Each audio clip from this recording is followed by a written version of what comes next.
तो बात इतनी सी है कि अल्लाह रब्बुल आलमीन के कलाम और नाम में बड़ी खैर है, लेकिन हम उसको जुस्तजू नहीं करते, उसके लिए तगदो नहीं करते। तगदो करनी पड़ती है। देखें, तगदो के बगैर तो अरबी का मकूला है मन जद्दा वजदा, जिसने कोशिश की उसने पा लिया। तो पहले लोग कोशिश करते थे, जो वली बने उन्होंने कोशिश की, दिन रात इबादत की, रियाजत की, कुरान मजीद कसरत से पढ़ा, कुरान के इल्म के अंदर गोताजन हुए, उन्होंने जिद्दोजहद की, उनकी जबान पर हमा वक्त अल्लाह का नाम जारी रहता था। तो फिर अल्लाह ने उनको साहिबे करामत भी बनाया, क्योंकि अल्लाह किसी की कोशिश को जाया नहीं फरमाता। और रब ताला का वादा है, हर कोशिश करने वाले की कोशिश ठिकाने लगती है। कुरान कहता है इन्ना सायकुम मशकूरा, जब जन्नत में जन्नती चले जाएंगे तो कहा जाएगा बेशक तुम्हारी कोशिश ठिकाने लगी। अल्लाह हर एक की कोशिश को ठिकाने लगाता है, लेकिन कोई कोशिश करने वाला हो, कोई अपनी आंखों में अल्लाह के नाम को बरसाने वाला हो, कोई अपने दिल की धड़कनों को अल्लाह के सुपुर्द करने वाला हो, कोई अल्लाह अल्लाह सच्चे दिल से करने वाला हो, जिसकी सुबह अल्लाह के लिए, जिसकी शामें अल्लाह के लिए, जिसका माल अल्लाह के लिए, जिसकी जवानी अल्लाह के लिए, जिसके पेट में माल हराम का ना पहुंचे, जिगर का खून हलाल माल से बना हो, जो अल्लाह रब्बुल आलमीन के साथ खालिस हो जाए, तो खुदा की कसम जमीन का जिगर वो चीर सकता है, आसमान की वसातों को देख सकता है, लेकिन शर्त यह है कि उसके दिल के अंदर अल्लाह की याद बस जाए, तो अल्लाह अपने नूर के तमाम दरवाजे उसके ऊपर खोल देता है। तो हजरत सुलेमान अलैहिस्सलाम ने उस बंदे को, अपने उम्मती को कहा, अगर वो हजरत आसिफ बिन बरखिया हैं तो भाई जल्दी से आंखों को बंद किया, और उन्होंने कहा कि हुजूर आंखें खोल दीजिए। देखिए, उन्होंने यूं आंखें बंद की और उधर से उन्होंने कहा हजरत आप आंखें खोल सकते हैं। जैसे ही आंखें खोली तो सामने मलका बिल्कीस का तख्त मौजूद था, और हजरत सुलेमान ने उस वक्त जो बात कही ना, वो हमारे लिए काबिल गौर है। उन्होंने पता है क्या कहा, ये अल्लाह का बहुत बड़ा फजल और मेरे लिए बहुत बड़ी आजमाइश है। ये हजरत सुलेमान के अल्फाज हैं कि इस तरीके से बिल्कीस का तख्त मेरे दरबार में आ जाना ये अल्लाह का फजल है, और कहा मेरे लिए आजमाइश है। अब आजमाइश क्यों कहा? आजमाइश इसलिए कहा, आप फरमाते हैं कि अब अल्लाह देखेगा कि मैं शुक्रगुजारी करता हूं कि नहीं करता हूं। और ये अल्फाज हजरत सुलेमान ने कहते, जो कुरान में भी मौजूद हैं कि वमन शकरा फइन्नमा यशकुरु लिनफ्सी। ये कुरान मजीद के अंदर अल्फाज का मफहूम है कि जिसने शुक्र अदा किया उसने अपनी जान के लिए शुक्र अदा किया। यानी जिसको अल्लाह ने अता किया और उसने शुक्र बजा लाया, तो हजरत सुलेमान कहते हैं उसने अल्लाह पे एहसान नहीं किया, उसने अपने ऊपर एहसान किया। क्योंकि जब शुक्र बंदा करता है तो नेमत महफूज हो जाती है, और जो नाशुक्री करता है उसकी नेमत को घुन लग जाता है, नेमत जायल हो जाती है। जायल ना हो तो उससे बरकत उठा ली जाती है, उस नेमत में मौजूद सुकून, तस्कीन, आराम, राहत वो उठा दिया जाता है। ना शुक्रे बंदे के पास अरबों रुपया भी हो तो वो रुपया उसको सुकून नहीं देता, उसके 12 पुत्र भी हों तो वो उसके फर्मा बरदार नहीं होते, उसके 18 बंगले हों तो उसमें भी जाके वो दवाई लिए बगैर उसको नींद नहीं आती, क्योंकि शुक्र अदा करता तो नींद आती ना। अल्लाह ताला फिर चीजों में मौजूद जो सुकून होता है, ये नाशुक्री की नौसत है कि चीजों में मौजूद सुकून। यहां पर एक जो बात है बड़ी पते की, और जिंदगी का चैन हासिल करने के लिए बात आपको कह रहा हूं। जब आपके पास मौजूद नेमत आपको आराम ना पहुंचाए तो उस वक्त समझ लेना आपने उस नेमत का शुक्रिया अदा नहीं किया, आपने उस नेमत का शुक्रिया अदा नहीं किया। हालांकि बंदा हो अल्लाह का और नबी का कलमा पढ़ने वाला हो, वो तो मियाँ डेलों पर सर रख के तो नींद वहां भी उसे आ जाती है, लेकिन तूने जनाब मोल्टी फोम रखा हुआ है, 15,000 का गद्दा लगा हुआ है, एसी भी लगा हुआ है, और फिर भी तू करवट लेता है तो यूं होता है, करवट लेता है तो यूं होता है, तुझे नींद क्यों नहीं आ रही? नींद कहीं ना कहीं खामी वाला बटन ऑन है, उसको ऑफ कर और खूबियों के बटन ऑन कर, फिर तुझे चैन की जिंदगी मिलेगी और हर नेमत में तुझे राहत मिलेगी। वो नेमतें कम हो ज्यादा हो, जिंदगी की खुशी के साथ उसका कोई सरोकार नहीं होता है।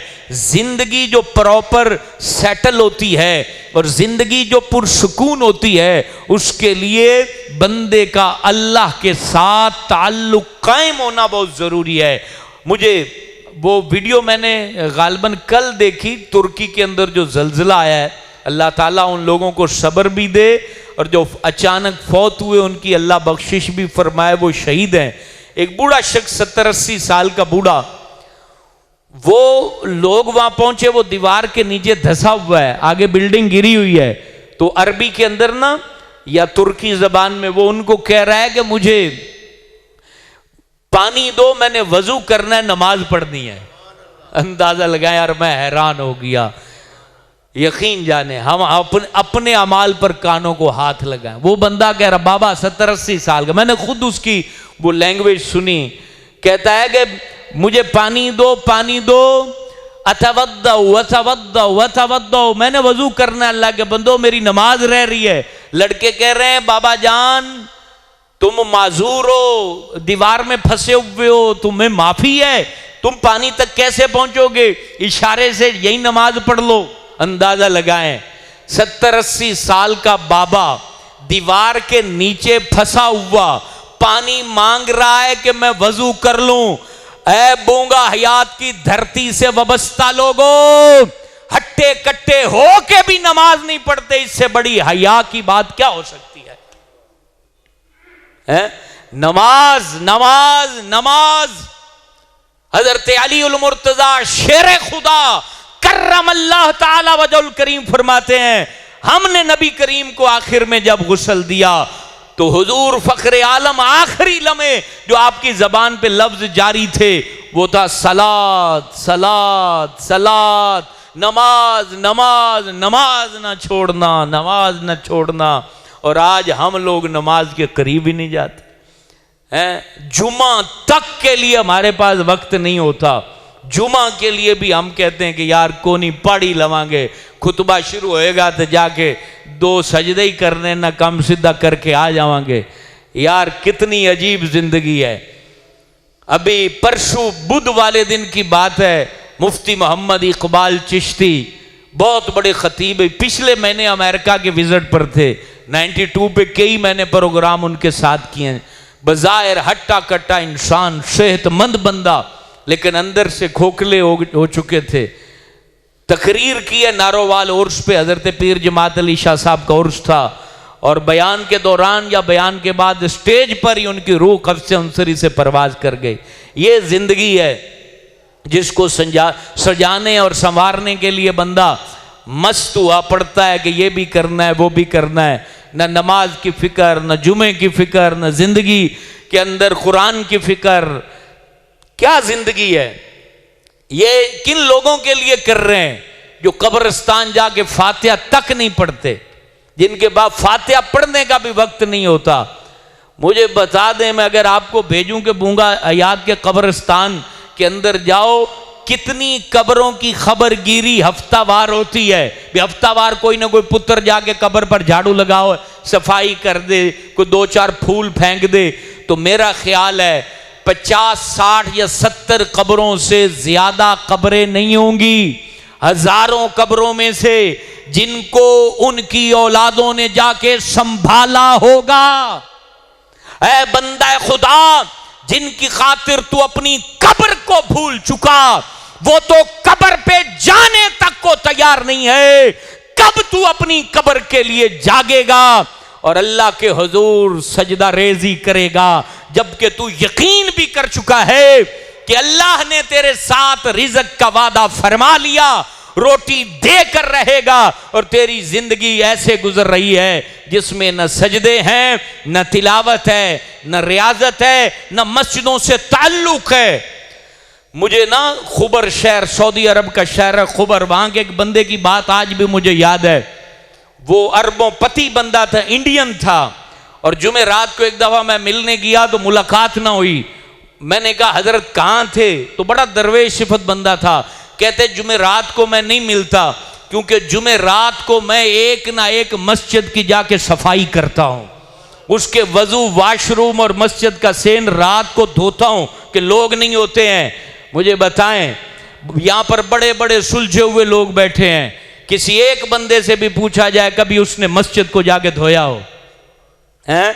अल्लाह जिसके साथ हर वक्त काम पड़ता है, जिससे शिफा भी चाहिए, जिससे रहमत भी चाहिए, जिससे बरकत भी चाहिए, जिससे इनायतें भी चाहिए, जिससे कब्र का नूर भी चाहिए, और उसके घर में बंदा जाने को तैयार ही नहीं है, उसके घर की सफाई के लिए तैयार नहीं है, उसके घर के अंदर चंद मिनट बैठने को आज का मुसलमान तैयार नहीं है। मुझे बताएं, हजरत सुलेमान अलैहिस्सलाम ने कितनी बड़ी बात कही कि ये तख्त का आ जाना इस तरह 1500 मील का सफर एक लम्हे भर में हो जाना और मेरी इज्जत को यूं बढ़ाना, ये मेरे लिए आजमाइश है कि मैं इस पर शुक्रगुजारी करता हूं कि नहीं करता हूं। ऐ अपने गल्लों के अंदर लाखों रुपयों की गिनती करने वालों, ऐ रात को सेहतमंद सोने वालों, ऐ अपनी तिजारत के अड्डों पर खुशहाल बैठने वालों, ऐ अपने जनाब बड़े बड़े खेतों की खेती जो है इकट्ठी करके सेल आउट करने वालों, ऐ अपने भाव के ऊपर खुश हो जाने वालों, कभी सोचा है ये बड़ी बड़ी ढेरियों, ये बड़े बड़े पैसों की अमाउंटों, ये अच्छी जायदादों का कुछ ना कुछ शुक्र भी अदा करना है, और वो देने वाला अल्लाह चाहता है कि मेरा बंदा सुबह भी शुक्र करे, शाम भी शुक्र अदा करे।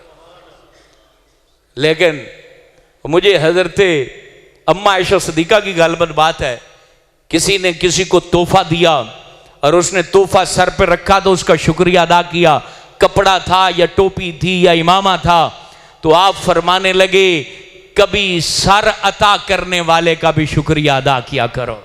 हैं? बड़े बड़े अमीरों के सामने झुककर सल्यूट करने वाली कौम कब अल्लाह के सामने झुकेगी और सल्यूट करेगी? हैं? थानों कचहरियों पर अफसरों के सामने एड़ियां रगड़ने वाला बंदा कब अल्लाह के सामने अपनी पेशानी रगड़ेगा?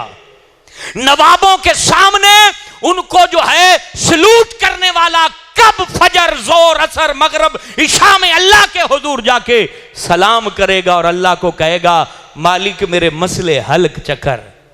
है चेलों, चपाटों, टौटों के सामने अपनी जायदादों को लुटाने वाले अपने खालिक, मालिक, रज़ाक, सत्तार, गफ्फार, जब्बार, कहार, जुल जलाल वाले कराम के सामने भी यूं खड़ा होकर कहे कि मालिक मुझे माफ कर दे, मैं उजड़ चुका हूं, अब तू ही है मुझे आबाद करने वाला। लेकिन कब, आखिर कब, आखिर कब?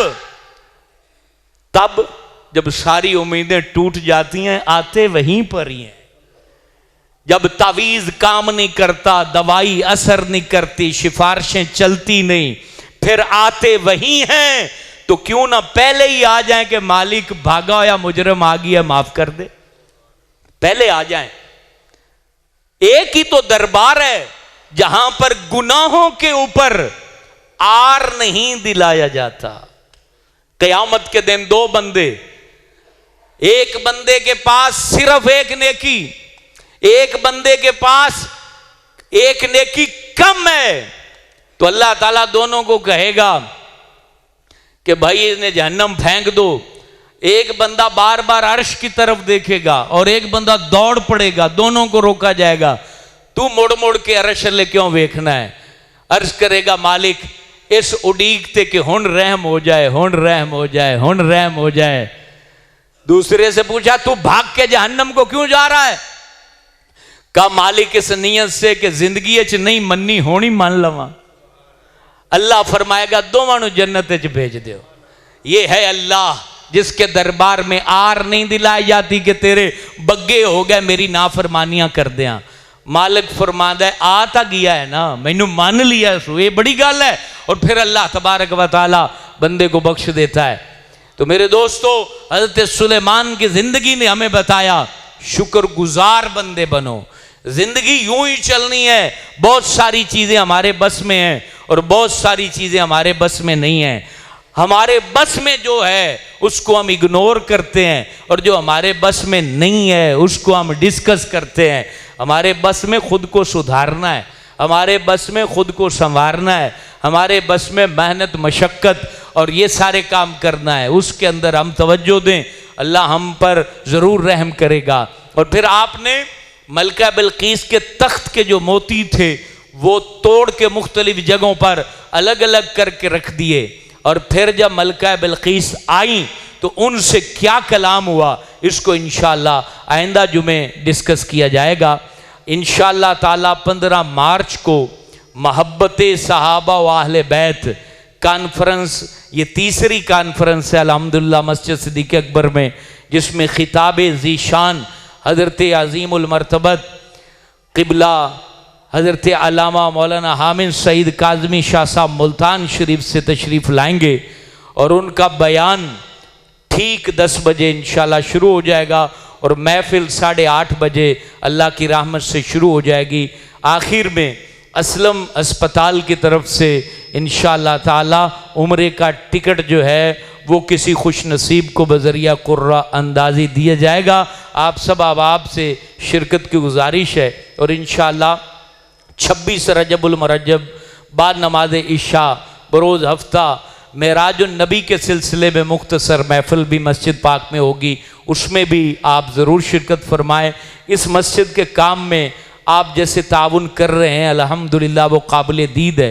डॉक्टर अजमल साहब ने पहले 25,000 दिया जो हमने मार्बल वालों को दिया है, अभी भी 25,000 आज दिया, वो इंशाल्लाह रगड़ाई की मजदूरी की मद में दिया जाएगा।